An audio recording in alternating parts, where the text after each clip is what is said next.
Hello everyone, in today's video I'm back again after 3 months because some mysterious country attacked us and killed our children, so we didn't have internet for like 3 months. Anyways, this video is going to be about FVGs and I'm going to cover everything, and I mean everything. So whether if you're a beginner, intermediate, advanced, pro, Mark Zuckerberg, I know you're watching. You are going to learn a thing or two in video, and that's a promise. So stick to the end because each minute that goes by, this video is becoming more advanced, so everybody is happy.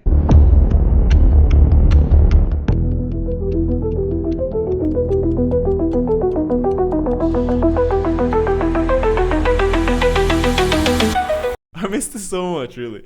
Me, my camera, these lights, fun. So first thing first, what is an FVG? It's an imbalance. It's when the market goes in one direction so aggressively that it leaves no trading activity behind. Many traders think these imbalances are really important because price likes to revisit them before it moves on. But we can all agree that not all FVGs are equally powerful. Some of them can lead to excellent opportunities and some of them can lead to failure. So in this video, I'm teaching you how to identify them like that. In the 3-candle pattern, the space between the low of the first candle and the high of the third candle is your FVG. And if it's going up, the high of the first candle and the low of the third candle. From shadow to shadow. Now, just like every concept I cover in this channel, you can skip to the end, grab the crazy good strategy and move on with your life. But if you're really serious about this trading thing, I highly recommend you don't even blink for a second. Now, if you're a beginner, it might sound easy so far. 3 candles, the space in between, like easy stuff, right? But if you're intermediate or higher, you may ask yourself millions of questions, literally. What if one side has an FVG but the other side has an order block? Which way should I go? What if 2 FVGs overlap from different time frames? What if you have like 2 FVGs but you have one crazy good looking order block from the other side? What if you have a good FVG but it's not literally where you want it to be? Let me tell you this. I've spent half a decade of my life trading, researching everything you can think of, trying every strategy. Not every strategy because some of them are just ooga booga. Like alligator, for example. What the fuck is that? Some of them have cool names like silver bullet. The first time I came across silver bullet, I was like, whoa, this is the one. But generally, I didn't trust any of it. This is FVG, 1, 2, 3, space between. Is this going to work? Who says that? This guy, this old guy, or this young guy? He's not my brother, he's not my cousin, he's not my father. Who is he? Why should I trust him with my life, with my decisions, with my future, right? Why should we trust these guys? Many of you go to another YouTuber and this is a good strategy. Look at this guy. He says this is going to work, so this is going to work. Why?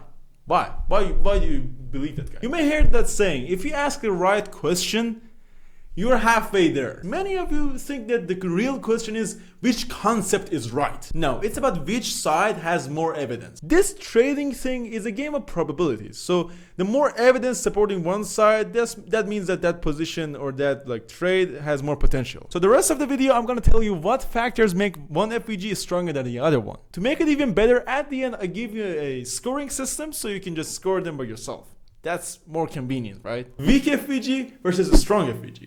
Remember what FVG is? I covered it just a minute ago. Price moved so aggressively in one direction that moved an area behind with minimum trading activities. Basically 1, 2, 3, the area in between I think got tested twice, right? So naturally the bigger and more explosive that move is, the more meaningful that imbalance becomes. If price moves and leaves a tiny FVG, that's one thing. But if price explodes in one direction and leaves a huge imbalance, that's a completely different story. So in simple terms, the more urgent and explosive the move is, or let's say the bigger the FVG is, okay, the bigger that area is, I pay more attention to it. I have a question. Yes, say it. Is it safe to say that tiny FVGs are crap? No. Listen, I repeat, it's about probabilities. So if it's bigger, it's better. That sounded dirty. Number 2 is achievement. This is the fun part in trading. Every concept goes hand in hand. As you remember, and we covered this millions of times, a low achieves a break of a high is more powerful than a low that doesn't achieve anything so meaningful. So if you're waiting for a reaction with one of these two guys, trust this one a million times more, right? This liquidity can be an order block, POI, FVG, blah blah blah, whatever. We trust it more simply because it achieves more things. Think about it like this, like look in MMA. Some guy has no records, some guy has more records. This guy under his belt, like he defeats many dudes in like amateur fights and like a couple of professional fights. This guy, no records. So if your FVG or your order block or whatever, if it achieves something meaningful, that achievement matters actually. So in more nerdy tradey way, it grabs those liquidities also. So many people are betting on this guy now more because they failed previously. On top of that, institutions and banks are like, there's so much pressure and more like signals going on with this new guy. Number 3 is the structure. Premium, discount, pro turn, all those stuff. So the market is obviously going up in here. Your bias is bullish. Everything is going up. Like always, if you're going up, you want to buy in the discount and you want to sell in the premium. If you're just starting out, completely forget the premium. Like, don't sell. If it's going up, just buy. Like, wait and buy. Don't be so greedy. It's not your job to trade every day. Your job is to trade when your strategy allows it. So your first priority is to be disciplined. It's been a while since the last time I said it, so I say it again. Your first priority as a trader is to survive in the market. And your second priority is to actually make some money. So just an easy test. Which one has more potential, this one or this one? Obviously this guy, right? Oh yeah, that's easy. Not always. What about now? Are you buying here or here? See, things get tricky so fast because it was your discount and this is your premium. If you're not making money right now, these two guys are not for you. Yes, I said it. Not for you. Just wait for this to happen. Go up. As easy as that. Learn to wait. Simple, but yet difficult. Next on the list is freshness. By that, I basically mean it needs to be unmitigated. This one is so simple actually. Like this guy, nothing got tested twice. Nothing got tested twice. This guy got tested. Some people say you can refine it here. I mean, you can do that technically, but why? Huh? Why? There are way better liquidities out there, like fresh liquidities out there. Why should you just, I have to trade this one? Why? Why? Ask yourself, why? What is this magical force forcing you to, I need to trade this? Why? Chill. Sit back, don't trade, just look at the market. Wait for the right opportunities and go according to your strategy. This way you simply don't lose your account like a stupid moron. Yes, I said it. Number 5 is just so fun. Like, if you have a FVG defeating another FVG in a battle like this, your new FVG shows its worth and you can trust it more easily. You see the connections here, everything I say go hand in hand. It's so fun. Trading is so fun. On the chart, it would look like something like this. This is a bearish FVG, this is a bullish FVG, defeating that FVG and achieving that high. And now you see the achievement. You see this FVG, powerful, going up. You see the connection? This is so fun. So let me tell you something about this trading community on the internet, especially YouTube. I've been using these concepts for I don't know how long. Some of them I just figured out myself. And for some part I was just watching videos like you guys do. Everybody is obsessed to name things. Like, I've been using the same concept, but somebody said IFVG. I was like, what the fuck is an IFVG? Like, I've never heard that in my life. I just looked it up. I was just this. One FVG defeating another FVG. That has a name. Like, there are many things like this when you go and search it on YouTube. Some trendy names. We don't care. You don't care. I don't care. Nobody cares. Learn the concepts. It makes sense. You don't even need anybody to tell you that. Like, you already know that. If you know the concept, you know how to ask the right questions and eventually answer those questions. Now, as I promised, I need to teach you how to score them, because it's not like 2 points for each of them. You add them up, they do like 10. Like, no, it's not like that. I'm not that lazy. They're not fairly valued. So for achievement, it's 2.5. So it's actually really important to achieve anything. That's a 2.5, super important. Structure and premium discount, that's another 2.5. So together, achievement and structure, they're together are like half the scoring board. Then we talked about freshness, right? That's 3 points. Like, freshness is super important.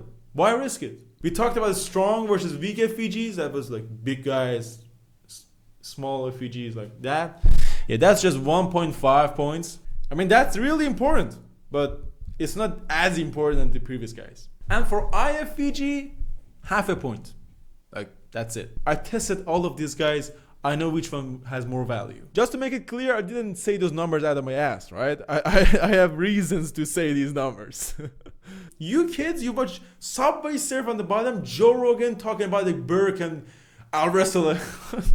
Anyways, if you're scoring your FVGs from now on, and it has more than like 7 points, you're good to go. If it has less than 5, seriously. This is actually how I use it in action. These two FVGs, they achieved this break of a high, right?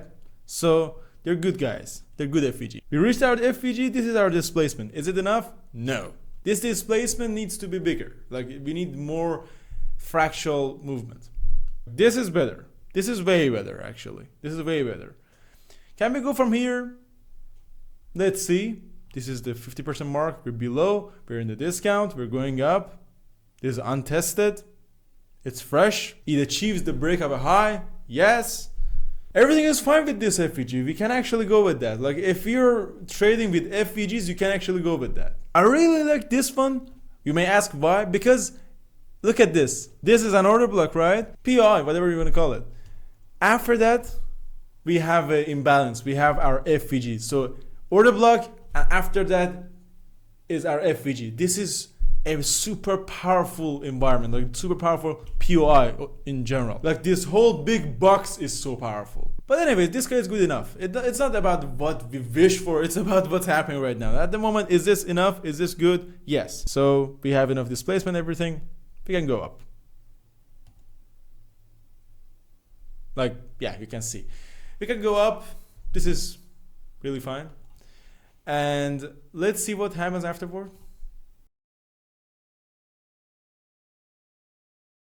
Okay, we're in here. Me personally, I don't trade with FVGs. I used to trade with FVGs, but now I just go with POIs and order blocks. But I really enjoy trading when we're in the FVG before that order block, right? This is still good. So yes, it's tested. It got tested here. It's tested, I know. But the rest is just fantastic. Like everything is fine. Like we have achievement, we have a structure, everything is fine. So I think even this guy has enough potential, and we have a displacement. Like afterward we have a displacement. This is fantastic stuff. Like let's see what happens. You see? So it's about your strategy. In my strategy, I work it like this. Maybe you have another strategy.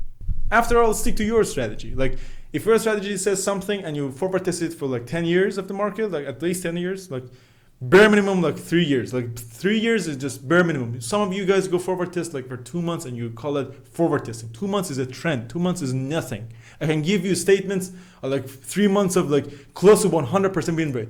Do I have a 100% win rate? Fuck no. So at least 3 years. I advise like 10 years on each symbol that you're trading. Don't go more than 2 symbols. Like too many valuable stuff for you in this video. God damn it! If you want me to cover other concepts, comment down below. I have so many things to talk about, and it has been a really long video actually. So I see you in the next one.